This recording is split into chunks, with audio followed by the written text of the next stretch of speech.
Duel Review is brought to you by NexusDigitalComics.com.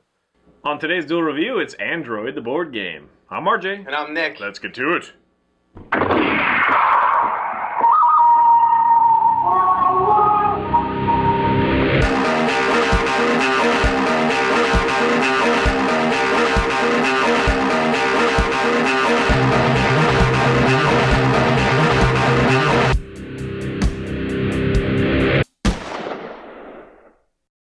Hey guys, welcome to Wednesday the 10th of October. We are doing Android, the board game. That's right. And before we go any further, I want to warn you, we're not doing a whole in-depth playthrough or anything like that. It's not really a tutorial, so if you're looking on how to play the game, which we definitely looked for that online, this is not it. We're going to mostly, we are going to briefly go over how to play it, but it's mostly going to be our gut reactions and what our thoughts about the game are.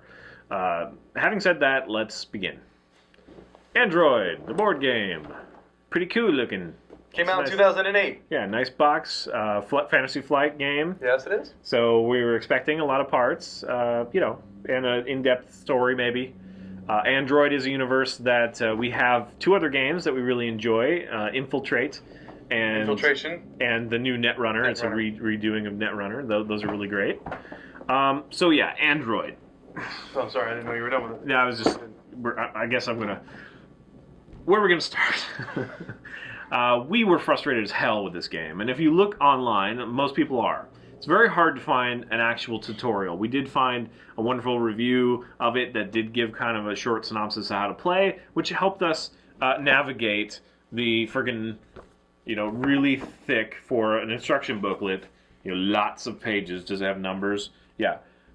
45, 46, 47, so 47 page booklet, which, you're like, oh, well, great, maybe it has like a glossary and stuff, and it does. Yeah, it does. It does have a glossary. Yeah. That doesn't necessarily help. No.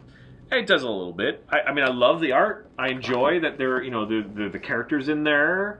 There's a lot of, like anatomy of the card and like showing you the cards and all that stuff. The thing I have to say about it is even though there are 47 pages that you have to read, full of pictures and how-tos and all that stuff, it is still so confusing because there is so much you have to keep track of. Right. This game is not for the faint of heart. It's not even for the not faint of heart. It's really... We don't like it. Yeah, it's not... We wanted to like it. We really tried to like it. Right, the premise is interesting. Yeah. The premise is... This part that's set on the box. Right. Basically what the premise is, you solve a crime while dealing with your own personal issues. And that's interesting. Unfortunately, this game has absolutely nothing to do with that. Yeah, really. It does revolve around a mystery, and you'll choose a mystery, and then, you choose characters. Each character has a Twilight deck of good and bad cards, which the good cards, keep you from having to deal with your inner demons, and the bad cards trigger inner demon stuff. Right, so here's an example of... it's Caprice, I think her name is. Yeah. So that's her good... This is her Twilight good deck. Light deck. And this is her Twilight bad deck. Dark deck. And the dark deck is actually not one that you control. Other people draw from your dark deck, and they're able to do kind of the screw you actions with your dark deck. And the thing is that you have this character card, and it has this Twilight meter, and so you have to... This is one of the things that we hate, or at least I do. You have to, in order to get light points, you have to spend dark points. You have to balance that out. So you have to screw over your neighbor in order to get yourself, better. But what happens there is very uninteresting. You just end up, like, oh, okay, well, next turn I'm going to get screwed. I mean, especially if there's only a few of you. Now, you have to play at least 3 players, which that's also an annoyance. And it just is such a clunky mechanic. There is some interesting story. Each player has unique things about them that they have to follow. Like Caprice, the character we were showing you here, she has a sanity meter, right? So she can go insane. So each character has different rules to the way that these which makes them individuals, and that's interesting. Yeah, yeah. Unfortunately, there's one cyborg that has like the cards that 3 directives or something, which kind of, especially the third card, that kind of really screws you over. Especially if you're nowhere near where you have to be. So on and so forth. Which that is interesting, but yes, it is kind of all voided by this stupid point system. I mean, we're supposed to solve a crime, right? You have all these different suspects. Yeah, it depends on how many people are playing, how many suspects you have, and that I find irritating just in itself because there are, 6 suspects, and only if you play 5-player or whatever, you get all 6. Otherwise, you only get up to 5, so you have to start with a 1. So that last person, unless you're playing with 5 people, you'll never get to play, against her or with her or whatever. That's not really that big of a deal because apparently there's no real story to go with those characters. Not really. Right. But here's the thing: is you're trying to convict. You draw an innocent and a guilty card. Right. And it's different for each person. You blindly draw it. I think that's these, right? And it has one of these characters on it. One of the characters, suspects in the whatever. Right. So your goal is to try to get the person on your card that's guilty to have the most points, guilty points against them and convict them, and the innocent vice versa, or, the opposite. You're trying to get them off scot-free. So it becomes, you're not solving a crime, you are accumulating points and then placing them on the character to try to get the verdict you want. Right. So it has nothing to do with solving the crime. It just has to do with you trying to get off or convict a certain character. And it could come to the point where you don't even know it. You're just framing someone because, according to your hunches, and that's what those were, hunches, this person did it. So you're going to pile everything that you have on this person. Well, at the end of the game, whoever has the most guilty points is the actual villain, which means that you've been, condemning someone. But here's the thing. Because there are 3 people, you realize that if you just do, guilty and innocent, they're going to kind of figure out after a while which one you want guilty, which one you want innocent. Right. So because there are 3, you'll want to do this thing, where you kind of mislead by, you put a marker on this character, which you have nothing, no stake in, because you know that, either innocent or guilty for them, so you're trying to screw with them, and it doesn't matter. But you're forced, again, to do the whole screw you kind of thing. Right. This game board here, we're going to kind of switch gears. When we first took this out, we're like, holy crap, we need a rich person's table to play this. Because not only is this just the board, you need to have this whole outer area for all the cards. Yeah. Players. 5 different players at one time. All these other decks you got and the other cards. All these different tokens. Like, here. It's kind of hard to see on the board, which is another problem when you put the tokens down on the board. But we've got 1, 2, 3, 4, 5, 6, 7, 8, 9, 10, 11, 12, 13, 14, 15, 16, 17 different types of tokens. And some of them are unique to players. Yeah, so, right. So each player the has setup of this more. game took 2 hours to set it up and to read the first, little bit of instructions. Plus, you have all of these, and then the freaking puzzle pieces. Yeah, and here. each one of these represents 20 to 30 other tokens. I mean, some of them are 5, some of them are much more. So there are so many tokens here, and that tells you the complexity of this game. You have to follow so many different things. Now, having said that, there are 3 major ways to score in the game. Right. There is the whole conviction guilty thing, which you've already gone over. Right. In which case, you only get the points marked on the card. So if it says plus 15 for rightly convicting this person or wrong or whatever, then you gain those points. But you also can do the conspiracy, so what you're going to do... there's also the conspiracy. So you get these puzzle pieces, and basically you have an area that you want to build a tube to... Right, a link. A connection to, and you play these puzzle pieces, but the puzzle pieces are drawn at random, so it's not very easy to do. They don't fit necessarily that well sometimes. And you just try to build to your thing, but... You have 6 movements, more or less. I mean, some characters have less. It depends on, sometimes you have conditions on you or whatever. But if in 6 moves, you could possibly go here, but you're not going to get anything else. And you have to kind of play the board in order to set up this to be worth anything anyway. Right. So that's one thing. And then you also have to you can also get points the third way through your, light dark deck. Right. And that's it's actually plots. So each character has 3 different plots. And you start off with one, and then after the second week you go to another one, and each one determines, what kind of ending you get, and that kind of adds to the point system. So it's... And another thing I don't like is these tokens, a lot of them require you to flip all of them to one side before you, like those ones, so you don't see the number. That's just so annoying that you have to do that every time, and then you have to shuffle them. But as soon as you move them, some of them want to flip over, so it's so aggravating. Yeah. Now this game, like, just altogether, if it was a well-designed game, I have no problem with complexity. The thing that we get into is that there are all these little throwaway things. That, number one, you're not solving a crime if you're just throwing credits at it or points at it. There's That's no crime stupid. being solved. In fact, there's no even real reason to go to the scene of the crime except to change who is the first player, but really, who cares? Yeah. You all get the same amount of turns anyways. Plus, well, I mean, it does matter Yeah, a little bit. but We get, all these unnecessary points. You get, each one of these little spaces that you can go to might have a different shape on it. We get one that is a diamond, which is like the highfalutin, what is it called? The ritzy and the seedy? Yeah, the ritzy. So the diamond is ritzy, and you will be able to get a light card if you go to the ritzy, because apparently it makes you feel good. I don't know. That doesn't really make sense as it is. If you go to a seedy location, which is an upside-down triangle, then you'll draw a dark deck from somebody else, which again doesn't really make sense because you're the one going into the seedy location. So if you're in a ritzy location, that makes you feel good, you draw a card for your light deck. Then if you go to a seedy location, it makes you feel bad, you draw a dark card for your dark deck. No, for someone else's dark. It doesn't make sense. Right. And then you get these things, we've got all these neutral, but once you uncover a piece of evidence, you get a point. But then you give that evidence to somebody else, and they put it somewhere else on the board. So it's literally, it's just so silly that it has to do anything with the crime. It's like they're deciding where the evidence is. That doesn't make any sense. Yeah. And then again, we have things like this. We have this ruler, right? So different characters have different sizes of these rulers, and they have a little car on them, some kind of vehicle, and they have the person's face on the back. And there are different sizes. So some of them only come out to here, whatever. So instead of saying, oh, this character has 4 turns inherently, this one has 5 turns inherently, or can go 5 spaces or whatever. That's really You've got this silly, figure out where you can go by drawing the compass line and figure out where I want to go.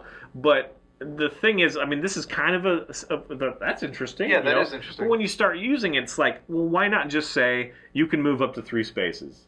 And he can move up to 4 spaces. Well, because there aren't really any spaces, but yeah. No, but there is 1, 2, 3. 4. I mean, it's so silly to me. It's just needlessly complicated, and I can see these things getting bent out of shape, real big, big time, putting them in the box because they're not terribly flimsy, but they're really awkward.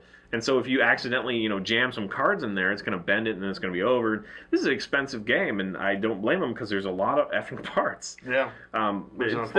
There's no purpose for this to be so complex. And I'm going to be fairly heavy-handedly because I really wanted to like this game. I really did. I'm the one that bought it too, so that was part of it. But I really wanted to like this game. I like where some of the characters are going. Although I have to say that most of the character art I don't feel terribly compelled by. Yeah, which is not true for the other 2 games, right. The other Android games. I think those are great. This one they're fairly bland. Yeah, and this was the first one, so maybe they were just testing waters. I mean, maybe it's kind of like too much of a noir feel, so they dumbed everything down, like the cyborg stuff down. Yeah, maybe. I don't know, but it's really unfortunate because there's not a lot compelling here at all. I wanted to like it. I mean, you guys know I'm a huge fan of noir, but cyberpunk noir, I was like, yeah, this is gonna be great, and then just everything. Like, we can't go 2 turns without being fed up with this stupid damn thing. Yeah, and you have to keep reminding yourself, oh, what does this token do, and what does it mean if I got 2 of them? And then, there are definitely some little cheat sheets on the board, which is nice. But until you know that's what that is, it doesn't really make any difference to you. And you're going to be consulting the instruction booklet, wherever that went, constantly for what does this symbol mean, and what does this do, and what does that mean? And it all boils down to, there are just so many things to keep in your head, it all boils down to who has the most points. Yeah. That's it. Yeah, not who solves the crime, who has the most points. Yeah, and the points equal guilty or not guilty, or it's so silly. I would rather play Clue. I have a feeling that there's so many components here that I really do want to, at some point, go through the cards, see what ones I could use, and build a game that actually works for me. Right. Because this is just too much. And I'm not saying that because it's like, oh, I like simple games. We play a lot of complex games. But, if you think, Magic is hard or something, give me a break, man. It's funny. This is serious, Yeah. With Fisk the card game, my good buddy's game, everyone asks, is this a complicated game? Well, now we have reference. No, this is not a complicated complicated Yeah, game. we used to be like, well, Android. you know, it's a little bit. It's one of those things that it's a little bit tough to learn, or you know, it's fairly whatever, but Right. it's hard to master. You know, this is really hard to learn and easy to master because it's mostly luck points. Yes. I mean, it's just like points. Yeah, and So- yeah, the points are picked up random. So Most people, there are a lot of people that say that they like this game, but most of the people that I have run into say they will never play it again because it takes like 3 to 4 hours to play a game. And, like- it takes like an hour to set up. Yeah. It's ridiculous. So we started keeping. You can show like we have all these little bags. We Right. tried to keep them as separated as most as possible, just in a bunch of Ziplocs. But there's still going to be like 30 minutes of setup because you have to read the card and put this here and that there, and it just seems like it could be compelling, but it's just Right. not. And what the hell do the warrants do? I don't know. the board is fairly, it's hard to see the tokens on the board. The board is just fairly kind of, I don't know, it's hard to read. There are some ghosted spaces where you put your dark cards so people Yeah. can draw, but I mean, I like the grid. It has a grid here, so it kind of tells you where to go. So like The E3 or whatever. you can go to E3, but it's just I don't know. It's too damn much. Yeah, it's just too damn much. That's kind of the thing.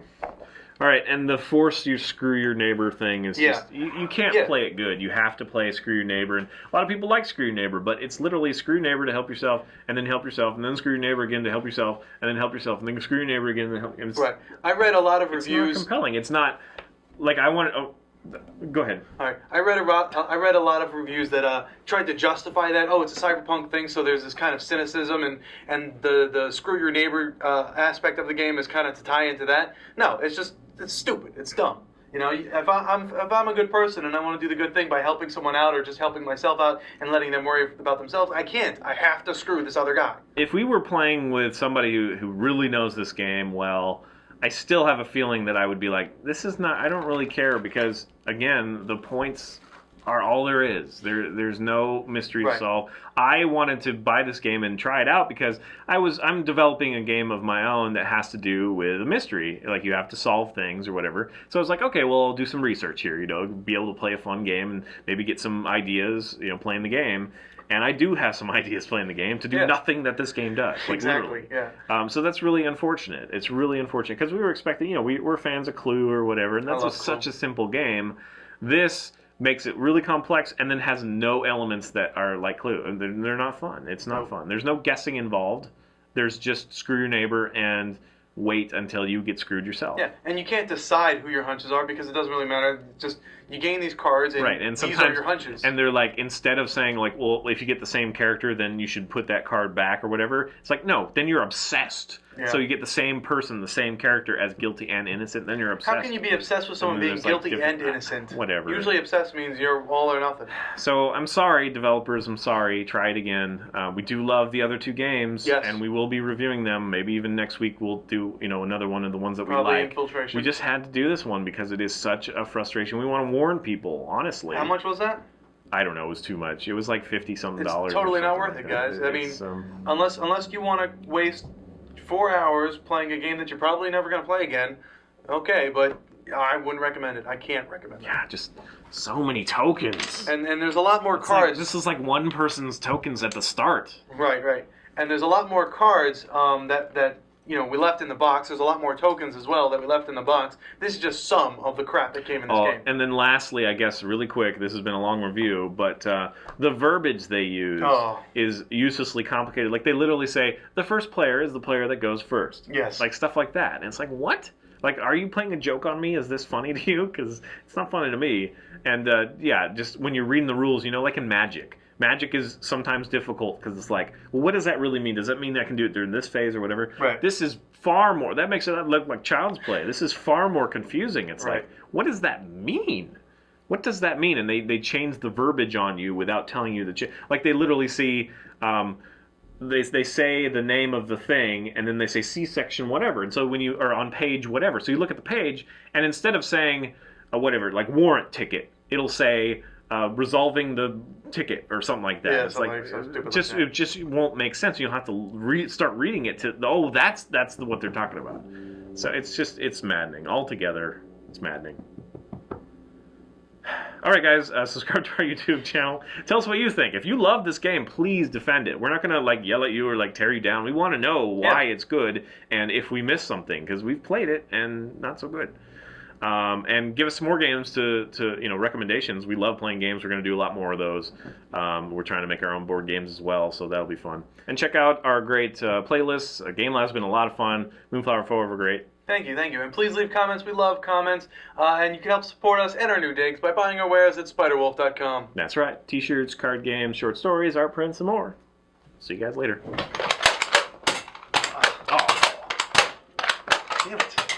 Damn it. Anybody want a used Android game? Yeah, right. Let me know. Next time on Duel Review, it's Titan AE.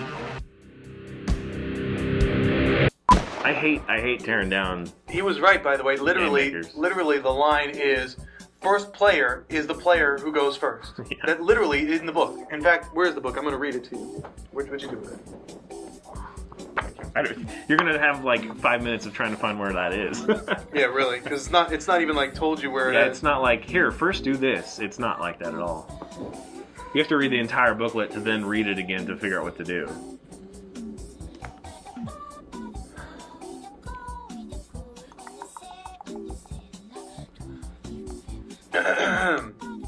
The first player is the one who takes his turn first.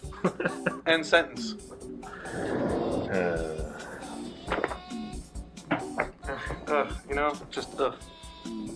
I agree, mister. I feel really bad saying we hate it, but yeah, I'm just being honest. There's so many tokens that do essentially the same thing. I didn't really say that, but so many different types of tokens. It's gonna take us like 5 minutes just to put it away, and it's already half away. More than half away. Really? And it doesn't fit in the box very well either. No, it doesn't. Especially when you put everything in baggies, which you absolutely need. Yeah, I'm breaking the rules and like not using this because this is like made to like hold the cards, I guess. And you're supposed to fit everything else under here. It doesn't work that way. You cannot do it. Not without taking a meticulous amount of time to do so. Nope. Yeah, you still got it all. Okie dokie. And how friggin' cool is the picture on the box? Yeah, it's awesome. Like, seriously, it's really cool. This is a cool picture. I'm gonna Game, not so much. check my phone real quickly.